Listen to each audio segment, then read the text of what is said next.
सबको जय मसीह की। खुदावंद यीशु मसीह के नाम में मैं आप सब के लिए परमेश्वर का धन्यवाद करती हूँ। हालेलुया। हम वचन की ओर जाने से पहले हम प्रार्थना करेंगे। हालेलुया। तो आइए हम परमेश्वर से दुआ करते हैं। खुदावंद यीशु, हम आपका धन्यवाद देते हैं। जैसे हम पवित्र शास्त्र के वचन की ओर बढ़ेंगे तो पिता, आप हमें हमारी सहायता करें, पवित्र आत्मा मदद करे और अगुवाई करे। उसके लिए हम धन्यवाद देते हैं।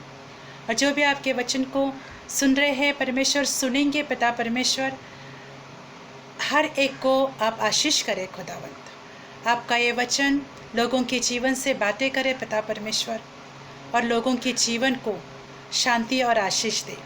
उसके लिए हम धन्यवाद देते हैं, क्योंकि वचन जीवन की रोटी है परमेश्वर, वचन जीवन का पानी है परमेश्वर। उसके लिए हम धन्यवाद देते हैं परमेश्वर। प्रभु, जैसे अपने सामरी स्त्री से कहा कि तू मैं जो जल तुझे दूंगा उसमें से पिएगी तब तो कभी प्यासी न होगी। तो सच में प्रभु, तेरा वचन जीवन का जल है प्रभु। तो परमेश्वर, आज तेरा वचन परमेश्वर हर एक सुनने वालों के लिए प्रभु एक आत्मिक रोटी बने पिता परमेश्वर, और हर एक इसे सुनकर तृप्त हो जाए परमेश्वर। उसके लिए हम धन्यवाद देते हैं यीशु मसीह के नाम में, आमीन। हालेलुया। आज हम वचन देखेंगे जैसे लूकस की किताब 15 में लिखा है, जो 2 पुत्रों के बारे में, जैसे उड़ाऊ पुत्र की कहानी लिखी हुई है। तो उसके बारे में हम देखेंगे कि जो पुत्र अपने पिता के घर को छोड़कर चला गया, उसकी दशा क्या होती है। हालेलुया। वो अपने पिता से सारे धन संपत्ति लेकर जब परदेश चला गया, तो उसने जो सारी धन संपत्ति को कर्म के काम में गवा दी, और फिर जब उसको रियलाइज़ हो गया कि उसने जो गलती की, उसने जो पाप किया, उसको एहसास हो गया, तब वो अपने पिता के घर में फिर से लौटा। हालेलुया। हमारे जीवन में जब हम कोई भी गलती, गुनाह, पाप या परमेश्वर के विरोध में ऐसी कोई भी बात करते हैं जो परमेश्वर को अच्छी नहीं लगती है, तो हमें उस बात का रियलाइज़ होना, एहसास होना बहुत ज़रूरी है। जब हम उसका एहसास करते हैं कि हाँ, मुझसे गलती हुई है, हाँ, हमने परमेश्वर के विरोध में पाप किया है, तो परमेश्वर हमारा दयालु है जो हम पर दया करता है। पर इसका मतलब ये नहीं है कि हम वो पाप, वही गलतियाँ बार बार दोहराएं। हालेलुया। तो जैसे ये उड़ाऊ पुत्र है, वो जैसे उसको एहसास हो गया कि उसने गलती किया है, उसने पाप किया है, तो जैसे वो अपने पिता के पास लौट ही रहा था। बाइबल में लिखा है, जैसे वो आ रहा था तो उसके पिता ने उसे दूर से ही देखा, और वो पिता उसकी ओर दौड़कर चला गया। हालेलुया। और जैसे हम पछतावा करते हैं, हम अपने गलतियों को, गुनाहों को मानते हैं, तो हमारी आशीषें हमारे फेवर में हो जाती है। हमारे लिए जो आशीषें परमेश्वर ने रखी हो, चाहे वो सांसारिक हो, आत्मिक हो, वो हमारे फेवर में हो जाती है। जैसे कि पिता को अपने पुत्र को लेकर तरस आ गया। बाइबल में लिखा है कि उसे अपने पुत्र को लेकर तरस आया, और वो लौट कर गया। उसने अपने बेटे को गले लगाया और उसे चूमा। हालेलुया। ये एक आदरणीय की बात है। जैसे पुराने नियम में, पहले के ज़माने में ये एक आदर की बात कही जाती थी कि कोई बुज़ुर्ग किसी को गले लगाए, किसी को चूमे। हालेलुया। और वो उसको दौड़ कर गया और उसको गले लगाया अपने पुत्र को, और उसे चूमा भी। एक आदरणीय बात है। हालेलुया। तो जैसे उसके अंदर ये पछतावे का मन आ गया, और जैसे ही वो अपने पिता के ओर लौटा, तो उसकी आशीषें उसके फेवर में हो गई। हालेलुया। बाइबल कहता है, लूका की किताब 15 का 18 में लिखा है, अब मैं उठकर अपने पिता के पास जाऊंगा और उसे कहूँगा कि पिताजी, मैंने स्वर्ग के विरोध में और तेरे दृष्टि में पाप किया है। हालेलुया। जब उसने ये कबूल किया, उसको एहसास हो गया, तो उसने सोचा, उसको पछतावा हो गया, और वो लौट गया, और उसने 2 बातें कही कि मैंने स्वर्ग के विरोध में और पिता तेरे दृष्टि में पाप किया है। हालेलुया। जब उसने अपने अपने अंदर पछतावे को लाया और पिता की ओर लौटाया और उसने जो बातें कही उसके अनुसार उसके जीवन के लिए जो आशीष है वो उसकी फेवर में हो गई। हालेलुया। उसके बाद आगे लिखा है कि पिता ने उसे अंगूठी पहनाई, पिता ने उसके पैरों में जूते पहनाए, पिता ने उसे अच्छे वस्त्र पहनाए और पिता ने उसे पला हुआ बछड़ा, एक अच्छा स्वादिष्ट भोजन उसके लिए तैयार किया। हालेलुया। सोचिए कि हमारे जीवन में पछतावे की ज़रूरत कितनी ज़रूरी है कि हम अपने जीवन में जल्द माफ़ी करने वाले बने।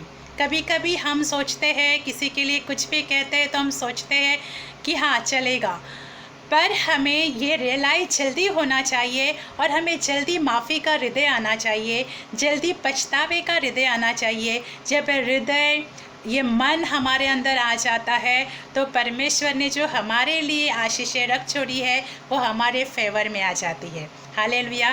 जैसे सांसारिक पिता अगर उसके लिए आशीषें दे सकता है तो सोचो स्वर्गीय पिता जब हम उसकी ओर मुड़ते हैं तो हमारे लिए क्या कुछ नहीं देगा। पवित्र शास्त्र में लिखा है रोमन की किताब में कि जिसने अपना पुत्र रख नहीं छोड़ा वो तुम्हारे लिए क्या कुछ न देगा। हालेलुया। हम सब जानते हैं कि परमेश्वर ने अपना एकलौता पुत्र जब हमें दे दिया है तो हमारे लिए और क्या कुछ नहीं देगा। पर हम जब परमेश्वर की ओर फिरते हैं, जब हमारे अंदर पछतावे का हृदय आता है, जब हम अपने गुनाहों को, अपने गलतियों को झट से कबूल करते हैं और मानते हैं कि हाँ मुझसे हुई है, तो हमारा परमेश्वर दयावान है। जैसे ये पिता, सांसारिक पिता अपने बच्चों पर दया करना नहीं छोड़ता है, तो हमारा स्वर्गीय पिता, हमारा प्रभु हम पर दया ज़रूर करता है। उसके लिए हमारे अंदर एक दयावान मन होना चाहिए, एक अच्छा और एक शुद्ध हृदय परमेश्वर के कहे कि मेरे अंदर उत्पन्न कर। जैसे साम 51 में लिखा है कि जैसे दाऊद कहता है कि मेरे भीतर दुस्तर उत्पन्न नया मन उत्पन्न कर और स्थिर आत्मा उत्पन्न कर। हालेलुया। तो हम परमेश्वर से जब प्रार्थना करते हैं तो हमारे लिए एक आत्मिक जीवन की उन्नति की भी प्रार्थना करें, ताकि हमारे अंदर वो मन हो जो एक क्षमा वाला हो कि हम झट से किसी भी बात का बुरा अगर लग भी जाता है तो हम उसे क्षमा करने वाले बने। हालेलुया। जब हम ऐसा करते हैं तो स्वर्गीय आशीषें हमारे लिए परमेश्वर ने रख छोड़ी है। हालेलुया। जैसे ये पिता ने उसका बेटा उसकी ओर आया तो उसके ऊपर तरस खाया और उसको गले लगाया, उसी तरह से हम जो प्रभु यीशु मसीह के संतान है उसकी ओर फिरते हैं तो परमेश्वर भी हम पर तरस खाता है और हमें अपनाता है। हालेलुया। क्योंकि हमारा परमेश्वर एक दयावान पिता है। हालेलुया।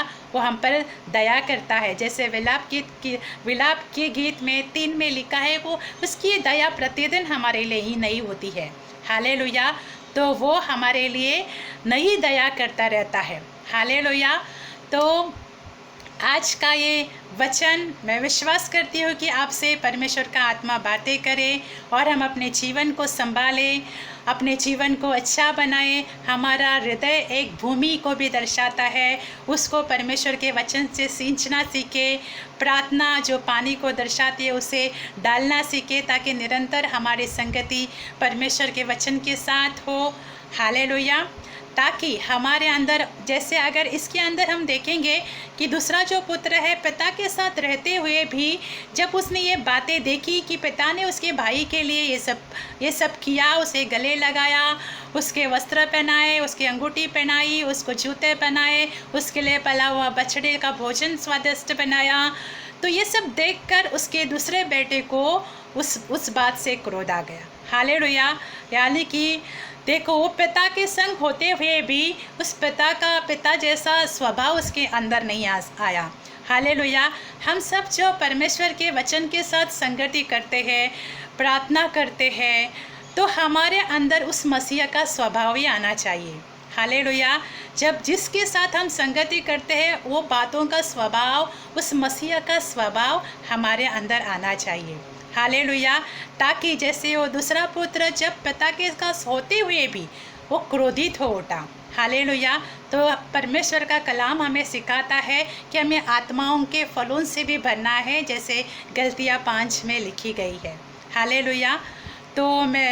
तो प्रभु आप सबको आशीष करे और हम अपने आत्मिक जीवन में उन्नति करें, परमेश्वर के वचन के साथ संगति करते हुए और प्रार्थनाओं में टाइम स्पेंड करते हुए हम अपने आत्मिक जीवन की उन्नति करते जाएं, ताकि हमारा जीवन मसीह को मन भावना लगे, ताकि हम जो उसकी संतान है उसे प्रसन्न करने वाले बने।